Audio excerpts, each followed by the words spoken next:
దర్శకధీరుడు రాజమౌళి తన సినిమాల ప్రెస్ మీట్లు, ప్రమోషన్ కార్యక్రమాలు మినహా బయటకు పెద్దగా కనిపించరు. ఇక రాజమౌళి ఇప్పుడు ఇండియాలోని టాప్ డైరెక్టర్లలో ఒకటిగా ఉన్న హంగు ఆర్భాటాలకు చాలా దూరంగా ఉంటాడు. విలాసవంతమైన జీవితానికి రాజమౌళి చాలా దూరంగా ఉండడం వల్లే తనపై ఒక్క రూమర్ కూడా లేకుండా చూసుకోగలిగాడు. టాప్ డైరెక్టర్ గా ఉంటూ ఇలా ప్రవర్తించడం అంత సులువైన విషయమేమీ కాదు. అలాగని రాజమౌళి పండుగలు, ఇతర శుభ సందర్భాలను తన కుటుంబ సభ్యులతో కలిసి చక్కగా సెలబ్రేట్ చేసుకుంటాడు. పబ్లు, పార్టీలకు రాజమౌళి వచ్చినట్టు మనం ఏనాడు వార్తల్లో చూడలేదు.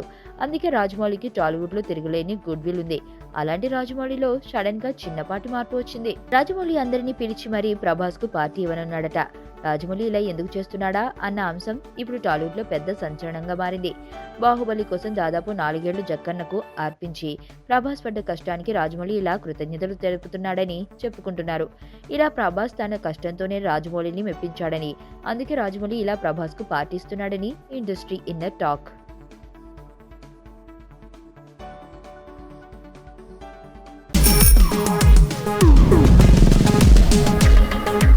ప్రపంచంలో ప్రతి ప్రేమ కథ మధురంగా ఉంటుంది. మనది మనకు మరీ అద్భుతంగా ఉంటుంది.